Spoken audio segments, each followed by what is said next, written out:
Joe, Passion Unchained here, helping you build a life you love. And right now, I'm helping you specifically build a dating life you love.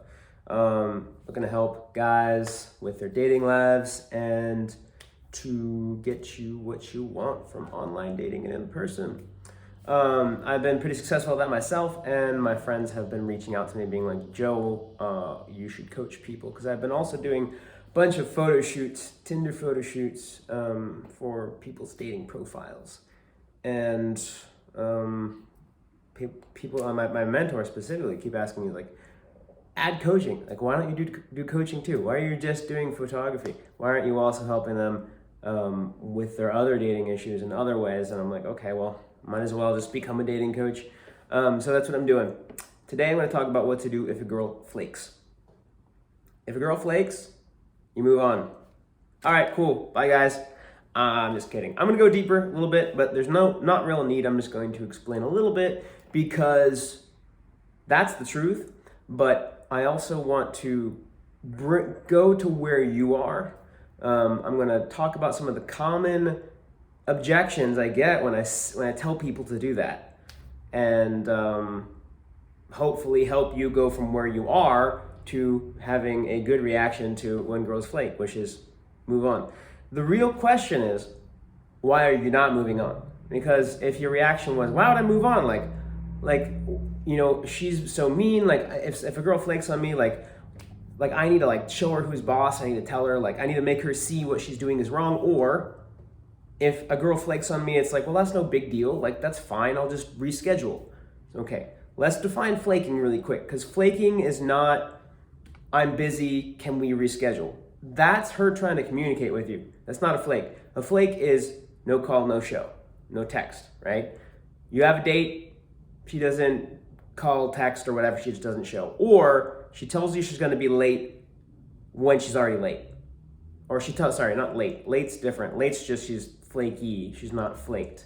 She's kind of like just, you know, she doesn't have her life in order, or she, you know, didn't really care that much, which is still bad, probably about as bad. But I'm talking about when she's late and she's like, oh, sorry, I'm not gonna come. Or when you say, hey, I'm on my way, look, you know, see you in a few, when you're leaving, and then she tells you then that she's not coming, that's a flake. That's a no-no in my book. The question is, if she does that, and to be clear, we're not talking about like you say, hey, I'm excited to see you tonight in the morning, and then she's like, oh, I'm actually busy, can we do tomorrow? That's her communicating with you. It's not a flake. That's her saying, hey, I want to see you, shit came up, I still want to see you, here's a time, can we do this time? She's still open to seeing you, she still wants to see you. Talking about just disrespecting your time and not wanting to see you. Question is, why would you want to give any of your attention and energy and focus to a girl who shows you that she won't respect your time? That blows my mind how a lot of guys, not really, because I used to be there, so I understand it, but why would you give your energy and your focus to somebody who's showing you that they do not want to meet up? It just blows my mind why people spend so much time and energy focused on girls who will not give them the time of day. Do you think you're not worthy? Do you think you're that bad of a person that you don't deserve love? You don't deserve a person giving you validation, that you deserve to be around people who are rejecting you, who are saying you're not worth my time, you're not worth me respecting you? Do you not respect yourself? And I sound incredulous. I'm not angry at you. I'm trying to put some energy into this to help you see how ridiculous that sounds, how ridiculous it is to be like, you know what, this girl's not giving me the time of day, but I'm gonna try really hard, and then maybe she'll change her mind. Maybe, but probably not. And if she does, is it worth it? If she does change her mind about you, then do you think she's going to all of a sudden just be amazing and always be there for you? No, you're probably gonna have to keep changing her mind continuously, and you'll be essentially in a relationship or even a casual fling where you're begging the person to continue seeing you, and she is like halfway out the door, and you're kind of like holding on to her. It's like, why would you do that?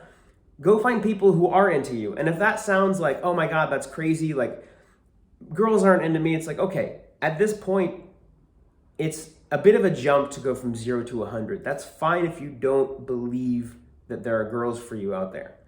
I didn't for the longest time. Even when I was sleeping with a lot of girls, I still had it in my mind that I didn't deserve women. My mentor would tell me it's hilarious. He's like, Joe, like you've had more success than almost any of my clients. You've had about as much success as me with girls, but you just don't believe it. You just don't believe that you're worthy. And for me, it was very clear it was a self-worth issue. I've talked a little bit about some things that happened during my childhood on this channel.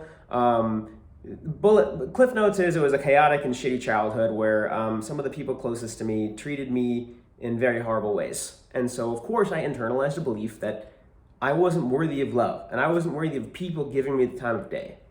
And if I could get anything across to you, I want you to not have to go through that. Even if you've had the shittiest childhood, there are a lot of people who have shittier childhoods than me. When I talk about my childhood, most people say that was shittier than mine, but some people have shittier childhoods than me.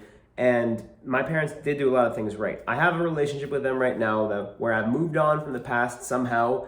And for the most part, I focus on the good things that they did in my childhood. So I am past my shitty ass childhood or the shitty parts of it. But everybody has a shitty childhood to an extent. And we all have reasons we could point to be like, this is why I'm not worthy of love. And when we decide that we're going to put our energy and effort into trying to get people who are not into us to be into us, it's one way of our subconscious taking over and being like, you know what, if I believe that I'm not worthy of love, I'm just going to focus on people who won't love me, and then I won't have love because I'm not worthy of that. Right? For whatever reasons, that's something for you and your counselor to discuss, or you and me if we're coaching clients, etc. There's for photo shoots and coaching, there's a link in the description below. Click on that. You can get a free call with me where I go over a little bit of what kind of like a mini session essentially. You get a taste of what it will look like to work with me, and then I see if I want to work with you, and then we move on from there. But point is, if a girl flakes and you're doing anything other than moving on and trying to find a girl that won't flake, then ask yourself, do you feel like you deserve love? And really dive into that question. Journal if you want. If you want to take psychedelics, that's your decision. I personally choose to take psychedelics to deal with my deep issues. Look up legalities, the potential consequences, the potential health issues, the potential mental consequences, psychological consequences. A big decision, not one I can make for you. I'm not advocating it. Journaling is extremely effective as well. Float tank, go on a float tank, think about it. Go camping, turn your phone off, think about it. Do some deep dive. Why do you believe that you deserve to waste your time on girls who aren't giving you the light of day? And it could be a different answer for you than it is for me. Solve that, and when next time a girl flakes, you'll be like, her loss. It might sting. For me, it still stings. If I was looking forward to a date and she flakes, it stings. It doesn't not sting, but the thing is, it stings for maybe 30 minutes max. And then I'm like, you know what? No problem. I'm gonna do some other shit right now. And that's the last part of this video I'm gonna say is, the solution, whenever a girl flakes, the solution is, okay, mental shit, figure that out. And so move on. If you can't move on, figure out why. Do you have some internal beliefs that are stopping you from finding what you want? Even if it's something casual, even if it's just sex. Because me, even if I'm just having a regular casual sex with a girl, it's still about love. It's still about, do I feel loved? Even though I don't love this girl, even though we're more of a casual, enjoyable fling where we like each other's company and we like having sex with each other, but it's not much more than that. It's still about love in my mind and in my subconscious. So I use the word love here loosely. But aside from that, whenever you have a date, always in your mind be like, okay, well, if she flakes, what am I going to do with my life? What am I going to do with my life? I mean, what am I going to do with myself? What am I doing this evening? Am I going to go work in my goals? If you have a YouTube channel, are you going to go do a couple YouTube videos? Are you going to watch a movie you always wanted to watch? If she flakes, are you going to, maybe you want to see the Bond that comes out tomorrow here in the States. I'm fucking excited for that. Can't fucking wait. Huge Bond fan. Are you going to go see a movie in the theaters you wanted to see? Are you going to do, if you were going to go and have some bubble tea with her, which is a common date that I do because it's freaking awesome and I love it and it just makes sense because you get to have a taste of her, and then you want to see if you want to bring her to your place and have a taste of her. So maybe you do that. Maybe I just go and have a bubble tea by myself. I just go. That's often what I do. I'll often invite a girl out to a bite or like bubble tea, and I'll go there, and then at the time, whether she's there or not, I'll order my shit. If she comes late, you know, doesn't, like, if I'm already finished, I'm already finished. Like, she's late, that's her problem. But like, I still have a good date. If she's 5 minutes late, I've already finished my bubble tea. It's not a big deal. Like, it's not awkward unless you make it awkward. But if she doesn't come, I've had bubble tea and I've enjoyed myself, and I can move on with my day. So have a backup plan for when she flakes.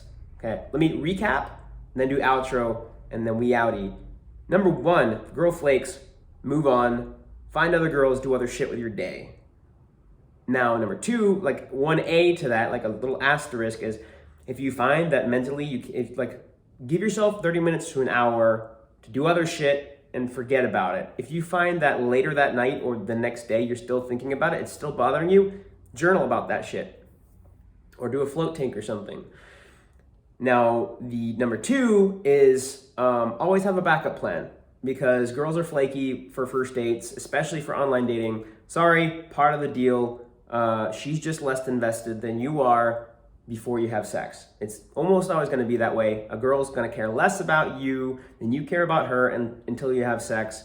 It's how the sexes work. I'm sorry, it's not PC. I frankly don't give a shit. It's how it is. Deal with it.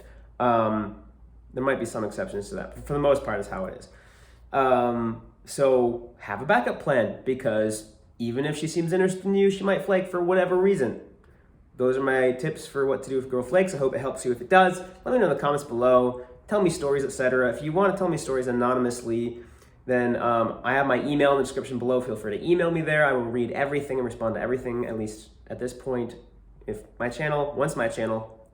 my channel gets huge, I unfortunately won't have time to do that. But for now, enjoy the benefit of the fact that you're catching me now, because I will read and respond to everything. So wishing you the best. I hope I can help you build a love life that you love. I said love a lot, didn't I? And subscribe. Ciao.